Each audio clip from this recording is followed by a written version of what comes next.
Good morning all of you. एक बार फिर से स्वागत करता हूं आपका अपने यूट्यूब चैनल शुभ एजुकेशन पर। दोस्तों, आज की वीडियो में हम जानेंगे कि प्रकाश का अपवर्तन क्या होता है। प्रकाश के अपवर्तन के बारे में हम चर्चा करेंगे। तो चलिए देखते हैं कि प्रकाश का अपवर्तन क्या होता है। अच्छा, यहाँ से हम कर सकते हैं कि जब प्रकाश की जो किरण होती है एक माध्यम से दूसरे माध्यम में जब प्रवेश करती है तो वो अपने मार्ग से क्या विचलित हो जाती है या क्या सीधी रेखा में चली जाती है, इसी के बारे में हम जानेंगे। तो चलिए देखते हैं। जैसे मान लीजिए ये कोई हमारा माध्यम है, ये हमारा पहला माध्यम है, ये हमारा दूसरा माध्यम है। अब जब प्रकाश की किरण आएगी यहाँ से, तो इस माध्यम से जब उस पहले माध्यम से जब दूसरे माध्यम में प्रवेश करेगी तो ये जो है अपने मार्ग से विचलित हो जाती है। यानी इसको जाना चाहिए इस प्रकार सीधा, लेकिन ये इस प्रकार न जाकर के ये इस प्रकार जाती है। तो हम कह सकते हैं कि जो ये आपतित किरण आ रही थी यहाँ पर, वो जब पहले माध्यम से दूसरे माध्यम में जब प्रवेश की तो इसको जाना चाहिए था ऐसे, लेकिन ये ऐसे न जाकर यहाँ से इतना ये विचलित हो गई। तो इसी घटना को हम कहते हैं कि प्रकाश का अपवर्तन हुआ। यानी जो प्रकाश इस सीधी रेखा में जाती थी वो जब दूसरे माध्यम में पहुंची तो इतना ये विचलित हो गई। अगर हम यहाँ से एक लंब ऐसे डाल दें तो इसको हम कहते हैं अभिलंब। तो ये हमारा हो गया अभिलंब, और ये जो किरण आ रही थी इसको हम कहते हैं आपतित किरण। और ये यहाँ से जब दूसरे माध्यम में प्रवेश की तो इसको कहते हैं अपवर्तित किरण, क्योंकि इसको कहते हैं अपवर्तित किरण।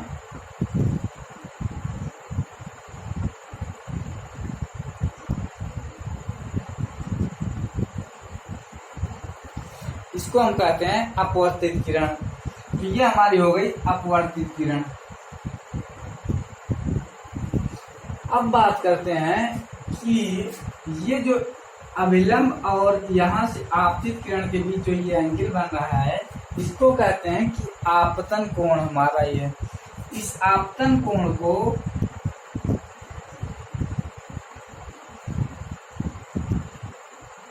ये हमारा हो गया आपतन कोण।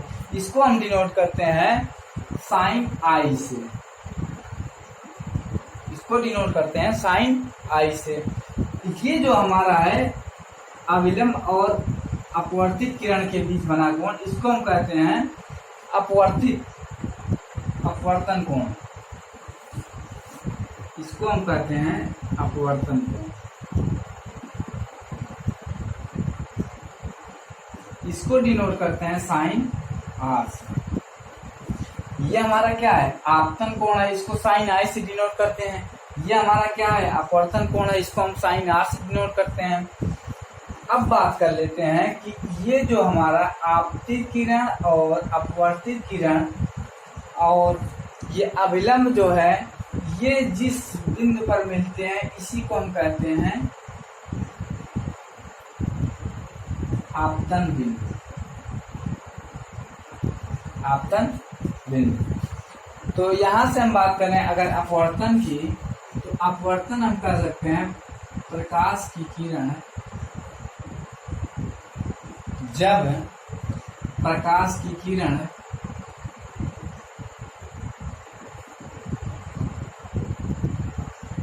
एक माध्यम से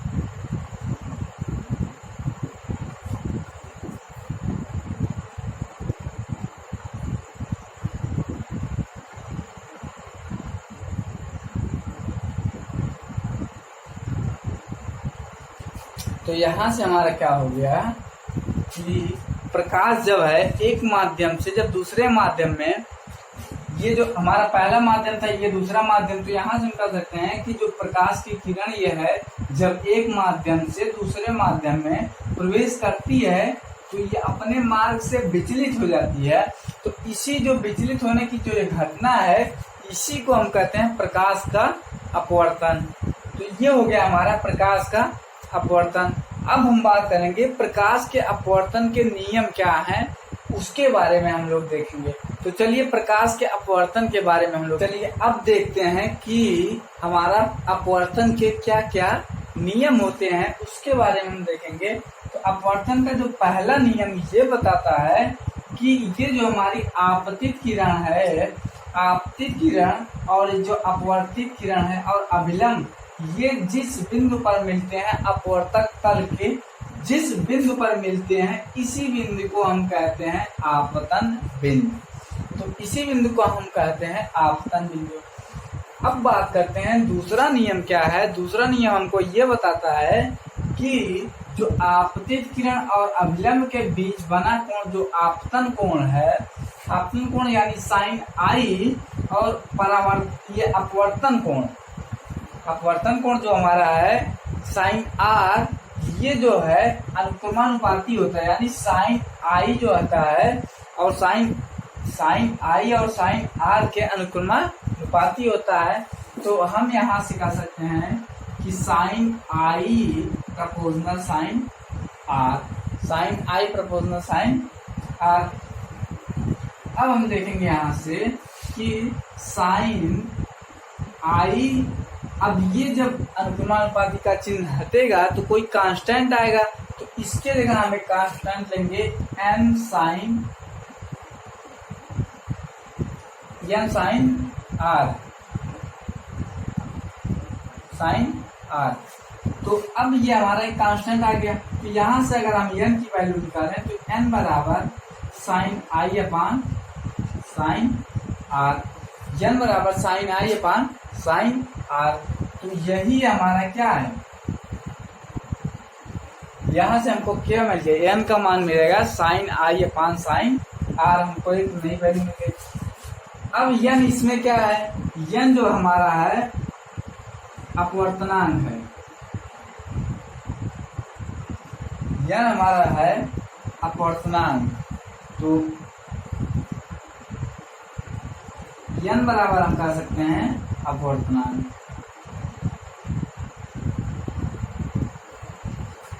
एन क्या है हमारा, एन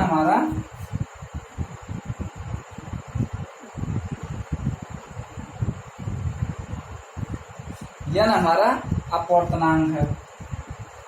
तो यहाँ से अगर हम अपवर्तनांक की बात करें तो अपवर्तनांक के लिए हम कह सकते हैं कि साइन आई अपान साइन आर, यानी आपतन कोण की जा और अपवर्तन कोण की जा के अनुपात को हम अपवर्तनांक कहते हैं।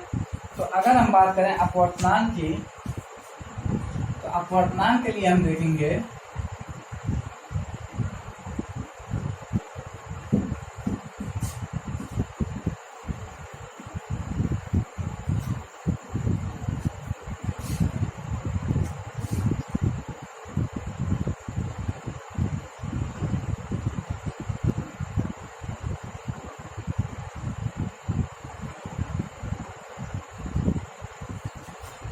ये हमारा हो गया। अब बात करें कि साइन आपतन कोण की जा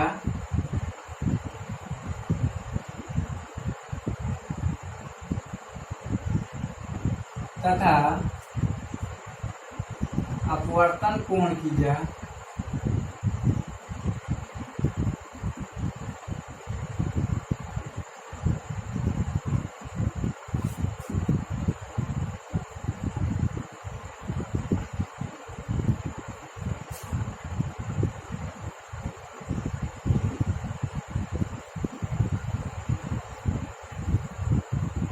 आपतन कोण की जा और अपवर्तन कोण की जा का जो अनुपात होता है उसी को हम कहते हैं कि अपवर्तनांक होता है।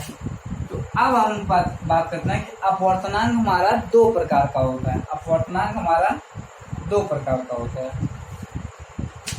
एक होता है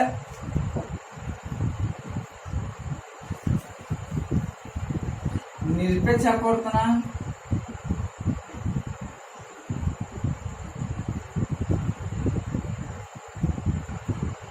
एक होता है सापेक्ष अपवर्तनांक।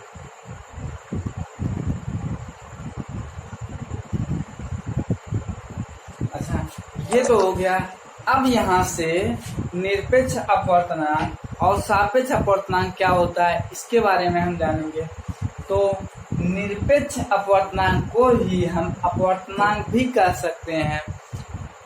यहाँ से निरपेक्ष अपवर्तनांक में हमारा एक माध्यम निश्चित होता है, जैसे इसमें होता है कि निरपेक्ष अपवर्तनांक में यहाँ से हम कह सकते हैं कि अगर हमारा जैसे दो माध्यम है, जैसे मान लीजिए ये हमारा दूसरा माध्यम है, ये हमारा पहला माध्यम।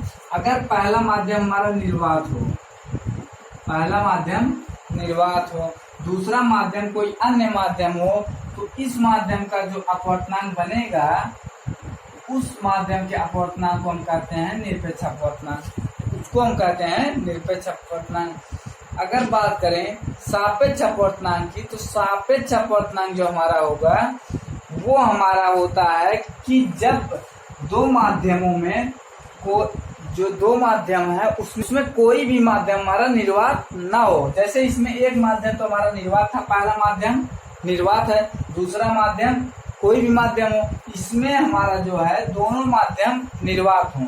जो पहला माध्यम है, पहला माध्यम जो दूसरा माध्यम है, इसमें दोनों माध्यम हमारा निर्वात होना चाहिए। तो वो हमारा क्या है, यहाँ से पहला माध्यम हमारा कोई और हो, दूसरा माध्यम मतलब इसमें कोई भी माध्यम हम कह सकते हैं कि निर्वात नहीं होना चाहिए। इसमें एक माध्यम हमारा निर्वात होना चाहिए, इसमें कोई भी माध्यम हमारा निर्वात नहीं होना चाहिए। तो इस प्रकार के जो अपवर्तनांक होगा उसको हम कहते हैं कि सापेक्ष अपवर्तनांक, यानी निर्वात ना हो, इसमें एक माध्यम निर्वात हो। तो अब यहाँ से हम परिभाषा की बात करें तो निरपेक्ष अपवर्तनांक की अगर परिभाषा, तो चलिए यहाँ से हमने क्या बताया कि यदि दो माध्यमों में पहला माध्यम हमारा निर्वात हो और दूसरा माध्यम अन्य कोई माध्यम हो, तो इनका जो अपवर्तनांक होगा उसको हम कहते हैं निरपेक्ष अपवर्तनांक। तो यहाँ से हम कह सकते हैं कि निरपेक्ष अपवर्तनांक बराबर निर्वात में प्रकाश की चाल बटे सेकंड माध्यम में यानी दूसरे माध्यम में प्रकाश की चाल। तो निरपेक्ष अपवर्तनांक बराबर हो गया कि निर्वात में प्रकाश की चाल बटे दूसरे माध्यम में प्रकाश की चाल। अगर बात करें कि सापेक्ष अपवर्तनांक की, तो सापेक्ष अपवर्तनांक हमने क्या बताया, यहाँ से यदि दो माध्यमों में कोई भी माध्यम हमारा निर्वात ना हो, सापेक्ष अपवर्तनांक में क्या है, उसमें कोई भी माध्यम निर्वात नहीं होना चाहिए। तो यहाँ से हमारा क्या आया कि दो माध्यमों में कोई भी माध्यम निर्वात ना हो, तो इनका जो अपवर्तनांक होगा उसको हम कहते हैं सापेक्ष अपवर्तनांक। तो यहाँ से निकल के क्या आया, सापेक्ष अपवर्तनांक बराबर प्रथम माध्यम में प्रकाश की चाल बटे अपान द्वितीय माध्यम में प्रकाश की चाल। तो ये हमारा हो गया सापेक्ष अपवर्तनांक। तो हमने इसमें देखा कि निरपेक्ष अपवर्तनांक क्या है। निरपेक्ष अपवर्तनांक बराबर यहाँ से निकल के आया निर्वात में प्रकाश की चाल बटे द्वितीय माध्यम में प्रकाश की चाल, और यहाँ से सापेक्ष अपवर्तनांक बराबर क्या निकल के आया, प्रथम माध्यम में प्रकाश की चाल बटे द्वितीय माध्यम में प्रकाश की चाल। तो बस आज की क्लास यहीं पर समाप्त किया जाता है। नेक्स्ट क्लास में हम इसके आगे चर्चा करेंगे। तो चलिए, बहुत बहुत धन्यवाद आपको ये वीडियो देखने के लिए। अगर आपको ये वीडियो अच्छी लगी हो तो कृपया इस चैनल को सब्सक्राइब करें और इस वीडियो को ज़्यादा से ज़्यादा शेयर करें और लाइक करें। बहुत बहुत धन्यवाद।